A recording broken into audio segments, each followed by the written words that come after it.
Hey, thanks for making it to Veterans Info Tap. I'm glad you made it. Let's talk about not leaving money on the table. This is really important because there's a lot of information out there with regard to VA claims and strategies and different ways that you can structure your claim and you know, things you need to focus on or hyper focus on with regard to making moves with the VA. Now, and a specific one for me is high value claims. Now, to me, obviously, if you have something that is going to be a high value claim, you are going to go after that. But what happens in these videos a lot of times is people will say, focus on those and basically just go after those high value claims, which is all great, right? But my approach is a little bit different. My approach has been and always will be, go after the claims that you can actually win, regardless of how big they are. And I wanted to dive into that a little bit, give you a couple examples here on some potential pitfalls of hyper-focusing on VA claims. And I'm going to kind of throw an umbrella over this of, look, no matter who you listen to, me, anybody else, it's not a one-size-fits-all. Everybody has their own unique situation. My rooster. So anyway, what you need to do is kind of take what you can from here and there to build your own kind of strategy, right? Now, again, for me, it's a file for everything that you possibly can that you can win. So understanding that is the first point. So hit the thumbs up, subscribe, share with a friend, all that good stuff. I appreciate it. If you're not a member, consider joining. That does help out the channel a lot. It also helps me to find you in the comments. Now, jumping back into it here.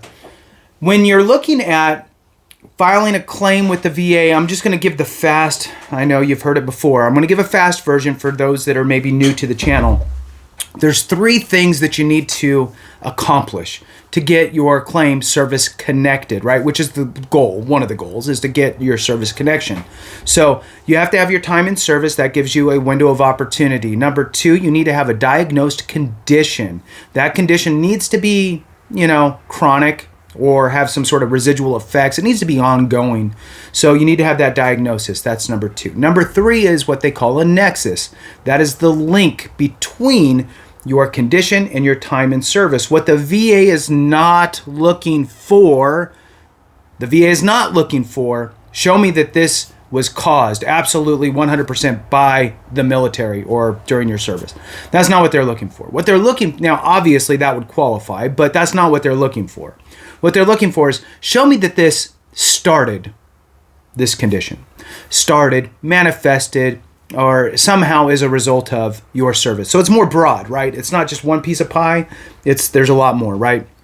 The example that I give here is you can come from a family history of migraine sufferers. You never had a migraine in your life. You joined the military 2 years later. You started getting migraines during the military. Well, you didn't have them when you joined, and now you have them. That could be a service-connected condition. All right, so let's move past that. Now you know what a claim looks like, a successful claim, getting that filed, the key pillars that you need to hit.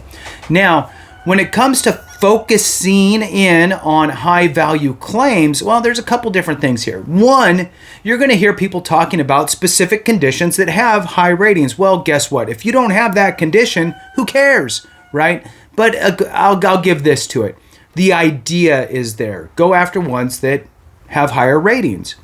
Great. Yes, you should. Don't leave it on the table. Here's one additional issue. I'm going to give 2 examples here of conditions, 2 condition examples. Gastroesophageal reflux disease, GERD, bad heartburn, and migraines. Both of those would be considered high-value claims because GERD can be rated as high as 60%. Migraines can be rated as high as 50%. Those are great ratings. But there's no guarantee you're going to get a 60 or a 50. What if your signs and symptoms and durations and what have you match up with the rating criteria for a 10% rating? Well, now all of a sudden it's not really that big of a high value claim, is it? All of a sudden you have a 10% rating for GERD or migraines. So you need to keep that in mind as you're moving forward with your claims and filing them, because there's no guarantees that you're going to hit the top level on some of these claims. The other kind of thing is that in our minds, we tend to think about what bothers us a lot, and then we equate, it bothers me a lot, therefore it should be a high value claim. And in some cases, that's not the case with the VA. You could have a back issue, for example, like I'm rated for my back, right? And it sucks. My back bothers me, right? I can't stand too long, can't sit too long, can't drive too long, can't sleep too long, all of that stuff, right? You get up in the morning or you get out of your car after driving for 15 or 20 minutes and you're hunched over trying to walk and slowly kind of walk it down and finally be able to stand again. You're bracing your knees against the sink so you could bend over and brush your teeth, that type of stuff.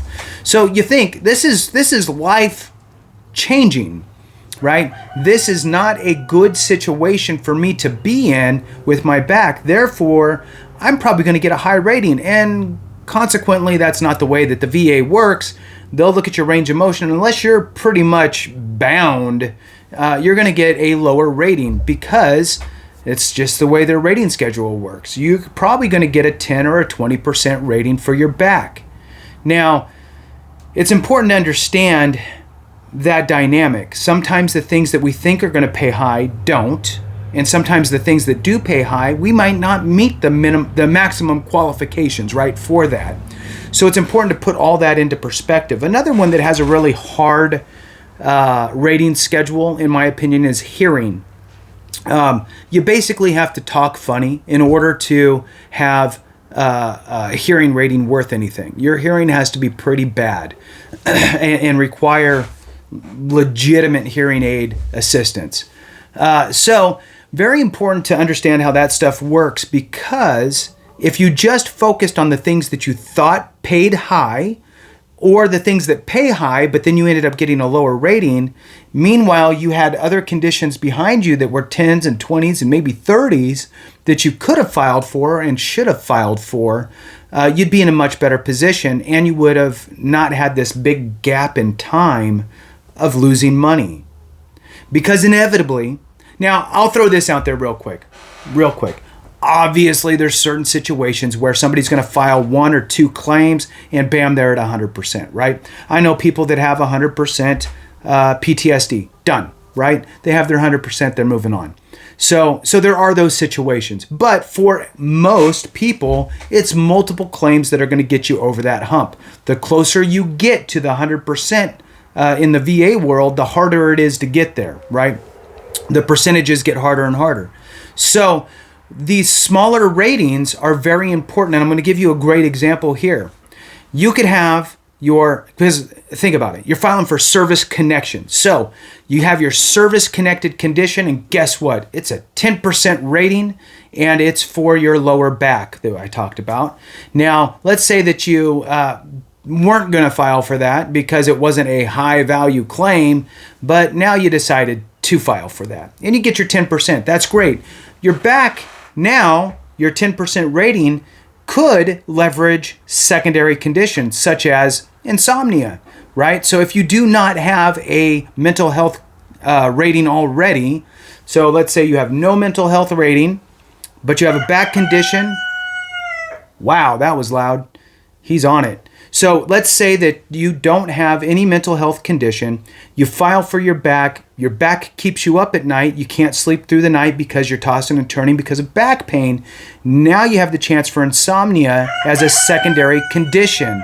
So that's going to be very valuable because that could give you an additional 30 or even 50% on your ratings. You can also look at if you have arthritis, and that's another way that you can build up. The bottom line is that don't leave anything on the table because it will all help you get to that higher rating, ideally at that 100%. Thank you so much for watching. I appreciate you. Have a great one. And remember, if we don't take care of each other, something went wrong.